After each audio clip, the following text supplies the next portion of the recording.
We're not going to start wars, but the wars have to be finished oftentimes before the peace. And if you don't do the wars, the peace doesn't happen. And if you're not going to be tough and ruthless like they are, it's not going to happen. Colleges and universities will purge the anti-Semitism and pro-terrorism.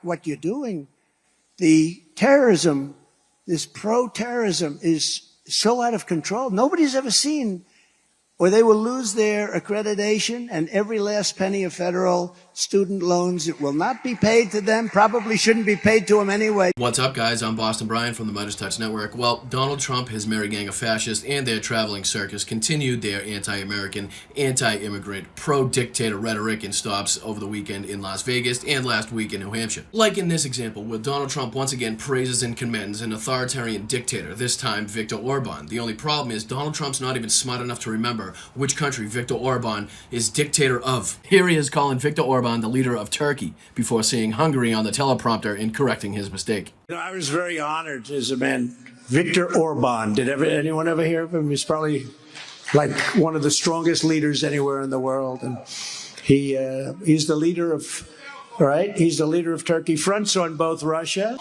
and he's the head of Hungary, and he runs it tough. Let me tell you, he runs it properly. He runs it strong with crime and everything else. He runs it strong, and he doesn't let terrorists into his country. And here he is in Las Vegas over the weekend, once again praising Viktor Orban as a strongman. I make this promise you as president, we will restore peace through strength on the earth, beyond, on the earth. Viktor Orban said the other day, the only way that this world is going to be solved. He's a very strong man, as you know, from Hungary, and he's the boss. There's no doubt about it. He actually asked me for my endorsement, and I gave it to him. I said, what do you need it for? He says, because I like to win by a lot.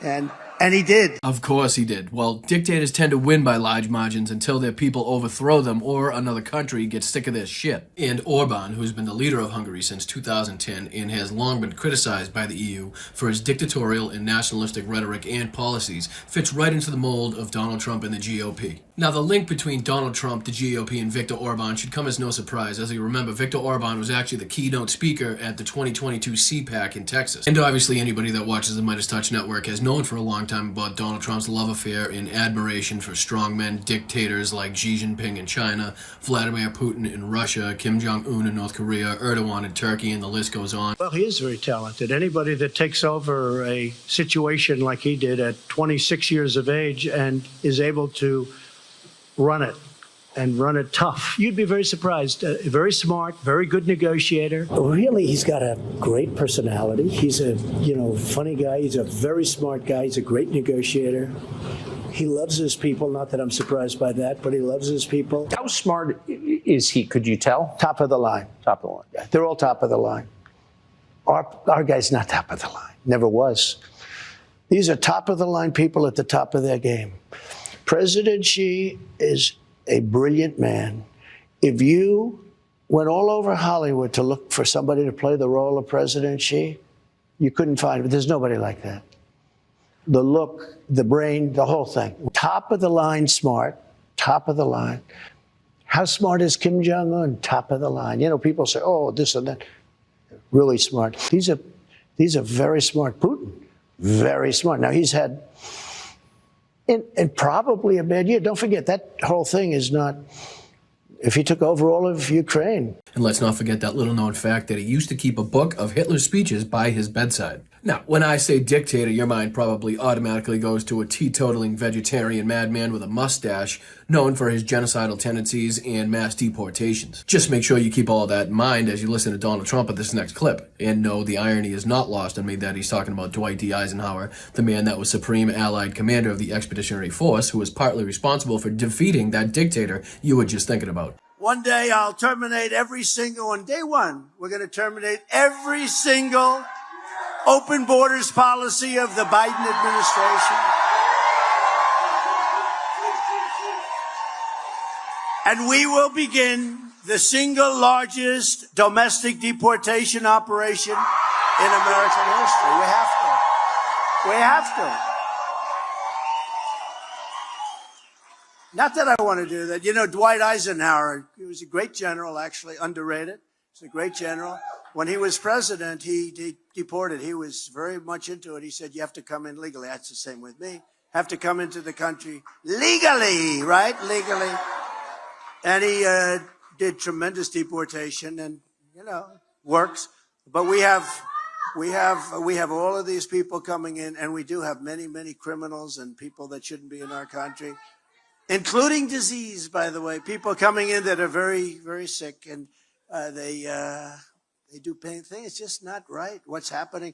Now, what he's talking about is the 1955 Joint Immigration Policy and largest mass deportation in American history, known as Operation Wetback, which, right off the bat, the name Wetback is a racial slur directed at Mexicans living in the United States, supposedly because they got their backs wet crossing the Rio Grande trying to get into this country. I just wanted to read to you a little bit about this ridiculous operation that Donald Trump is somehow touting as a success of American immigration policy.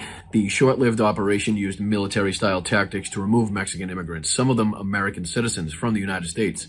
Though millions of Mexicans had legally entered the country through joint immigration programs in the first half of the 20th century, Operation Wetback was designed to send them back to Mexico. With the help of the Mexican government, which sought the return of Mexican nationals to alleviate a labor shortage, Border Patrol agents and local officials used military techniques and engaged in a coordinated tactical operation to remove the immigrants. Along the way, they used widespread racial stereotypes to justify their sometimes brutal treatment of immigrants. Inside the United States, anti-Mexican sentiment was pervasive, and harsh portrayals of Mexican immigrants as dirty, disease-bearing, and irresponsible were the norm. Does that sound familiar? Have we heard disease-ridden and irresponsible and violent and all the other things coming out of Donald Trump's mouth? Yes, we have. And if it wasn't bad enough that Trump is celebrating an immigration policy from the 50s with a racist name dealing with mass deportations, here he is once again calling immigrants disease-ridden while coming damn close to quoting Hitler's Mein Kampf directly. Nobody has any idea where these people are coming from. And we know they come from prisons. We know they come from mental institutions, insane asylums. We know they're terrorists. Nobody has ever seen anything like we're witnessing right now. It is a very sad thing for our country. It's poisoning the blood of our country. It's so bad. And people are coming in with disease. People are coming in with every possible thing that you can have. Poisoning the blood of our country is a phrase that closely echoes the Nazi propaganda Hitler was spouting in Mein Kampf that was used to denigrate immigrants, Jewish families, and interracial families, and also used to tout his racial purity beliefs for his country. More specifically, it echoes Chapter 11 titled Nation and Race in Mein Kampf, where Hitler wrote, "No more than nature desires the mating of weaker with stronger individuals, even less does she desire the blending of a higher with a lower race, since, if she did, her whole work of higher breeding over perhaps hundreds of thousands of years might be ruined with one blow. Historical experience offers countless proofs of this. It shows with terrifying clarity that in every mingling of Aryan blood with that of the lower peoples will result in the end of the cultured people. North America, whose population consists in by far the largest of the Germanic elements who mixed with little with the lower colored people, shows a different humanity and culture from Central and South America, where the predominantly Latin immigrants often mixed with the Aborigines on a large scale.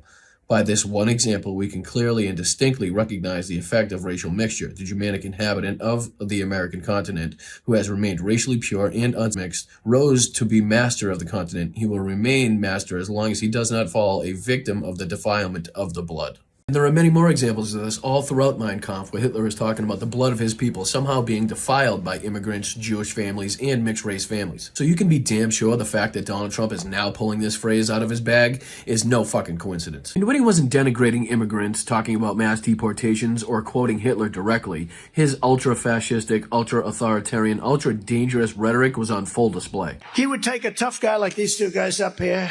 He'd slap them around. He'd shoot them if he didn't like them. If he gave them a dirty look, right? He'd shoot them right through the head. A vote for Crooked Joe is a vote to turn the United States into a hotbed of jihadists and make our cities into dumping grounds, very much resembling the Gaza Strip. Keep radical Islamic terrorists the hell out of our country. If you don't like our religion, which a lot of them don't, then we don't want you in our country, and you are not getting in. Come 2025, we will find you and we will deport you. The killers responsible for this horrible massacre will burn forever in the eternal pit of hell. They're going to burn forever. If you try to kill our citizens, we will kill you. If you spill a drop of American blood, we will spill a gallon of yours. Rhetoric like that could be inputted into any of the speeches given by history's dictators, and it would fit in seamlessly. And listen, I am well aware that Donald Trump is only trying to imitate and make fun of Joe Biden when he does this, but somebody should really tell this guy the only person that looks moronic, the only person that looks like an idiot in this situation is Donald Trump himself. Did you ever see him, though? Finishes, and by that time, all the stuff is worn off, so he's totally incoherent. And he goes, thank you.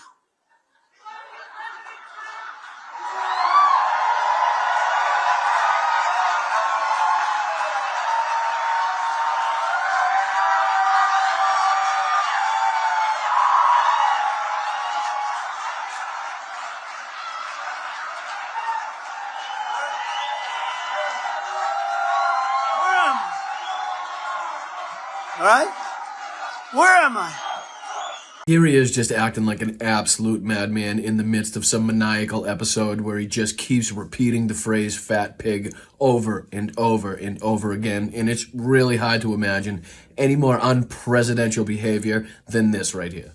I remember with that Chris Christie, a guy shouts out, he's a fat pig. Now he shouted out, Chris Christie is a fat pig.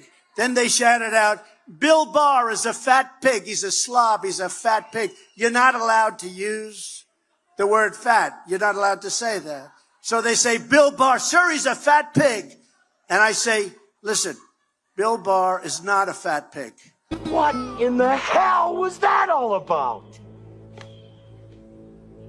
I really just have to thank this gentleman from New Hampshire for allowing me the opportunity to make this next clip and put it in this video. It's sex slavery. Yeah. That's what it is. Let's be candid about it. Okay, it's pedophilia being marketed with the assistance of our open border in Mexico, and it's done for profit. And it happens.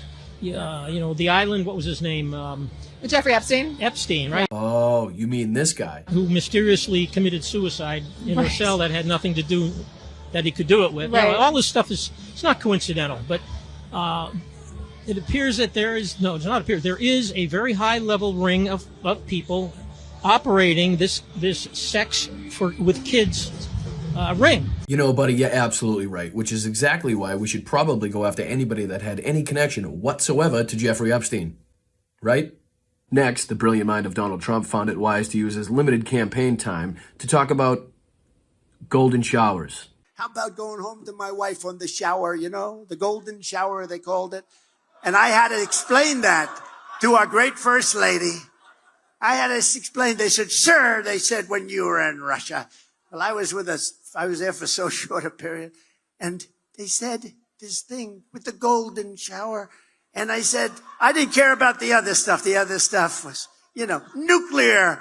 I didn't worry about that. The golden shower was a problem for me. And finally, in one of the most brilliant campaign strategies in recent memory that I've ever seen at least, Donald Trump just straight out tells his voters not to vote. So we have to be careful. You got to get out there and you got to watch those voters. You don't have to vote. Don't worry about voting. The voting, we got plenty of votes. In my opinion, that has to be some of the best advice Donald Trump has ever given Republican voters, and I really hope they take it to heart. And I know because Donald Trump sways so frequently between comical and dangerous that it's easy not to be able to take him seriously, but I think we have to take everything that this man says very seriously because he continues to be one of the most dangerous threats this country has seen in a long, long time. And until this man is behind bars or 6 feet underground, and even then we can't quit, we need to stay vigilant. And the best way to do that is to stay right here at the MeidasTouch Network. We're on our way to 2 million subscribers, which is unbelievable, so please click that subscribe button. If you like what you're seeing, if you like what you're hearing, leave a comment. Tell them Boston Brian sent you. You can also check out my Patreon at patreon.com/BostonBrian. You can also check out the MeidasTouch Patreon at patreon.com/MeidasTouch. Until then, we need to keep kicking ass. We need to keep calling this shit out. We need to keep making sure that this guy doesn't get his way. For MeidasTouch, I'm Boston Brian. Have a great night. Hey Meidas Mighty, love this report? Continue the conversation by following us on Instagram at MeidasTouch to keep up with the most important news of the day. What are you waiting for? Follow us now.